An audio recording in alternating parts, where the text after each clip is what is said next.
C പൈപ്പിന് ബലം കിട്ടാനായിട്ട് ഉള്ളിൽ സിമെൻറ്റ് ഇടണോ എന്നുള്ളൊരു കർഷകൻ്റെ ചോദ്യത്തിന് ഞാൻ നൽകിയ മറുപടിയുടെ അടിയിൽ ഒരു കർഷകൻ ഒരു സംശയമല്ല ഒരു അഭിപ്രായം പറഞ്ഞാണ്. തറനിരപ്പിൽ നിന്ന് 1-2 അടി ഉയരം വരെയെങ്കിലും ഉൾവശത്ത് മണ്ണിട്ട് നിറയ്ക്കുന്നത് തന്നെയാണ് PVC കാറ്റിലും മറ്റും ഒഴിഞ്ഞു പോകാതിരിക്കാൻ നല്ലത്. വിജയൻ ചേട്ടാ അഭിപ്രായം പറഞ്ഞതിന് നന്ദി. അദ്ദേഹം പറഞ്ഞത് ഇതിപ്പോൾ ഇങ്ങനെ ഇത്രയും ഹൈറ്റിൽ നിൽക്കുവാണല്ലോ, ഇവിടെ മൊത്തം ചെളിയാണല്ലോ, ഇത്ര ഹൈറ്റിൽ നിൽക്കുവാണല്ലോ, അപ്പം ഒരു ഇത്രയും ഒരാൾ പൊക്കത്തിലെങ്കിലും ഉള്ളിൽ മണ്ണ് എന്തെങ്കിലും നിറയ്ക്കുവാണെങ്കിൽ അതിൻ്റെ ഒരു വെയിറ്റ് ഉള്ളത് കൊണ്ട് കാറ്റിൽ ഇത് മറിയാതിരിക്കാൻ സഹായമാകുമെന്നാണ് അദ്ദേഹം പറഞ്ഞത്. അപ്പോൾ ഞാനൊരു കാര്യം പറയട്ടെ, ഈ സെൻട്രൽ കേരളയിലൊക്കെ എന്ന് പറഞ്ഞാൽ വലിയ കാറ്റൊന്നുമില്ല. ഇനി ഈവൻ ഇതിപ്പോൾ മഴക്കാലത്താണെങ്കിലും നോർമലുള്ള കാറ്റുകൾക്കൊന്നും ചേട്ടൻ പറഞ്ഞ പോലെ ചെയ്യേണ്ട കാര്യമില്ല.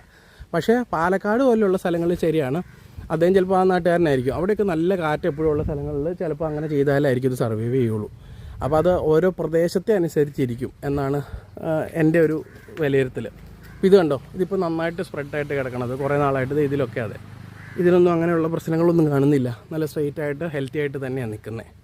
അപ്പോൾ നമ്മുടെ ഏരിയയിൽ നല്ല ഒരു അളവിൽ കൂടുതൽ കാറ്റ് എപ്പോഴും ഉള്ളൊരു ഏരിയ, കാറ്റ് പിടിച്ച പ്രശ്നമാണെന്നുള്ളിടത്ത് അങ്ങനെ ചെയ്യാം, ഇല്ലെങ്കിൽ അങ്ങനെ ചെയ്യേണ്ട കാര്യമില്ല എന്നാണ് എൻ്റെ ഒരു അഭിപ്രായം.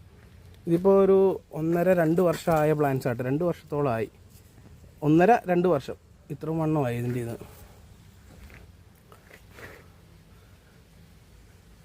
അപ്പോൾ PVC പൈപ്പിലെ കുറുമകൃഷിയായിട്ട് ബന്ധപ്പെട്ട് നിങ്ങളുടെ അഭിപ്രായങ്ങളും നിർദ്ദേശങ്ങളും കമൻറ്റ് ചെയ്യുക കേട്ടോ. Thank you.